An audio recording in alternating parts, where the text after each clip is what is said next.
home of Super Bowl 58 between the 49ers and the Chiefs. This is KPIX, CBS News Bay Area. And good evening to you. I'm Juliette Goodrich, and we are live from outside the Bellagio, right on the Las Vegas Strip. So the countdown to Super Bowl 58 continues right here in Sin City as the 49ers look for revenge against the Kansas City Chiefs. So we'll be here all week long as the excitement continues to build. And of course, that means our team coverage continues from around the Vegas area. We'll get to Vern Glenn and Max Darrow in just a few minutes. But we do begin tonight in Oakland, where it is no secret crime rates are up. Just today, our choppers spotted Oakland police officers responding to robberies along Hagenberger Road. The area right by Oakland International has become a crime hotspot. And those crime concerns have caused a number of businesses to close up shop for good. And that includes this Denny's. It shut down for good less than a week ago. You can actually see the sign already down, and the building is covered in graffiti. So for the second time in 6 months, Governor Newsom is actually sending extra CHP officers to Oakland. In August, it was half a dozen officers. Now it is 20 times that amount. John Ramus breaks down the plan and why not everyone is on board. The movement to reduce the amount of police presence in Oakland gained steam during the Black Lives Matter protests. But many are seeing Governor Newsom's decision to send the CHP as an acknowledgement that more cops would, in fact, make the city safer.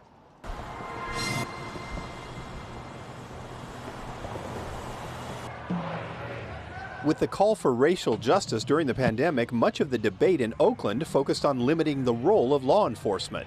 But since then, violence and property crimes have skyrocketed, and the president of the police union thinks it convinced the criminal element that, in Oakland, anything goes. That's the message that we are hearing from the community members, and we get it, and we are trying our best with the resources that we have. Here, if you have extra resources, it prevents people from making those decisions, and especially in our city where people sense that it's a free-for-all. Now, Governor Newsom is offering 120 CHP officers, nearly 9 times the normal number assigned to the area. In a statement, Newsom said, quote, "As crime rates across California decrease, including right across the bay in San Francisco, Oakland is seeing the opposite trend. I'm sending the California Highway Patrol to assist local efforts to restore a sense of safety that the hardworking people of Oakland and the East Bay demand and deserve." And which is almost, 1/6 of our police force in Oakland, so which is huge. Carl Chan has spoken out about the need for more police, both in Chinatown and throughout the city. He and a group of business leaders and private citizens, and no elected officials, met with Newsom in January to request the help. So I think there's a strong message from all of us. Number one, we want to make sure that people committing crimes, there has to be consequences.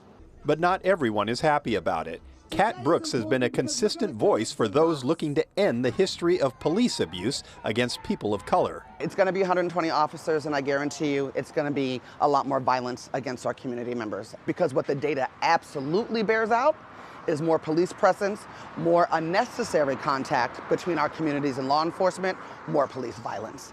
She acknowledges that crime is on the rise, but says what's needed are efforts to prevent the mayhem before it's committed and the police are called. People want the murders to stop. They want the violent hijacking to stop. Police do not do that. I think the message is out there saying that, the defunding the police is not what people want, and it doesn't work. Everyone has their own perceptions based on their own experiences. People who have been robbed see more police as protection. Those who have been abused by cops see it as a threat. So for at least a while, there will be more officers on the streets of Oakland. Only time will tell if it will make much of a difference. The governor says the CHP's primary focus in Oakland will be handling property and also car thefts, violent crime, and high visibility traffic enforcement. Besides their usual patrol vehicles, they'll also keep offering K-9 units and air support as well. All right, let's get to our other big story. 2 days after a storm rolled through, well, the Bay Area is still cleaning up. Our chopper was over Montera, where a fallen tree took out power lines and made a huge mess. And in Alameda County, you can see part of Tesla Road in the Livermore area has washed away. The road bed eroded by several inches of rain. There was a landslide in the area even before the storm. It's unclear how long the road will be closed. Also, some big problems in San Jose, where some residents of the Willow Glen neighborhood actually spent the day without power. In fact, this power pole crashed down onto a backyard. Other parts of the Bay Area still in the dark. PG&E says as of 2 hours ago, about 52,000 customers are without power. In just a few minutes, Paul will have our forecast and also what to expect if you are coming to Vegas for the Super Bowl.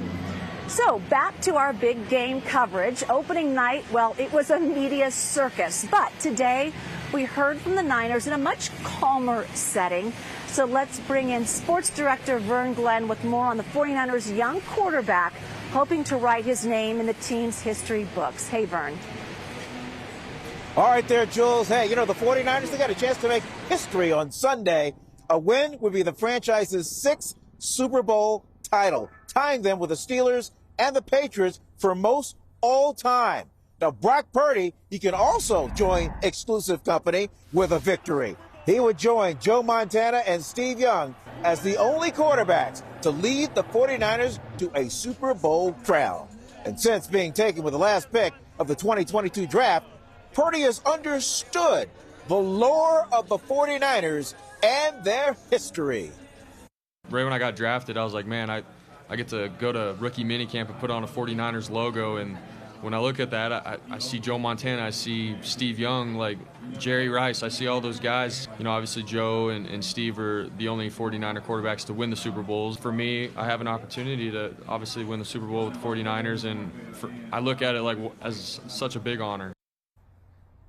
Didn't happen with Jim Harbaugh and Colin Kaepernick, and it did not happen with Jimmy Garoppolo and the early years of Kyle Shanahan. But maybe this time is it. But we won't know until close of business on Sunday.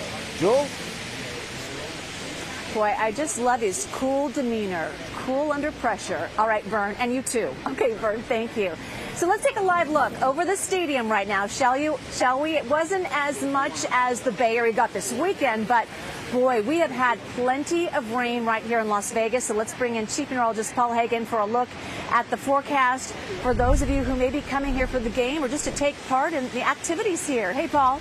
Yeah, Jules, you don't need to put away the rain gear just yet. There's still a chance for some showers in and around Las Vegas over the next couple of days, but they are going to be more sparse as opposed to the widespread rain that southern Nevada has seen today. So spotty showers the next couple of days, still a slight chance of a shower on Friday, and then just in time for Super Bowl weekend itself, the weather turns. Lots of sunshine Saturday and Sunday, chilly sunshine with temperatures in the 30s in the morning, only reaching up into the mid-50s in the afternoons, but still dry weather.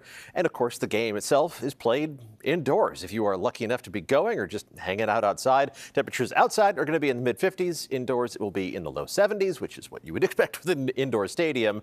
Now, around the Bay Area, we're also going to be warming up a little bit as we head through Super Bowl weekend, but we've got another chance of rain between now and then. I'm tracking that coming up in the full forecast in just a few minutes. All right, Paul, thank you. I'll be out here all week long, but don't forget our morning edition is also going live from Las Vegas this entire week. Gianna Franco and Nicole Zalumis are here, plus pregame coverage with Vern and Matt. And remember, we are your home for Super Bowl 58. Catch the game Sunday right here on KPIX and streaming on Paramount Plus. And from football to baseball now, the mayor of Las Vegas says the A's should not relocate to her city despite their plans for a new ballpark there. She thinks they should try to stay in Oakland with the fans who love them. Mayor Carolyn Goodman appeared on the podcast Front Office Sports today, and during that interview, she actually said she has an odd feeling about it and doesn't think the A's should play on the Strip because there's too much traffic. She later clarified in a tweet that the team would be welcome in Vegas, but that in a perfect world, they'd play on the Oakland waterfront, a plan that was once in the mix.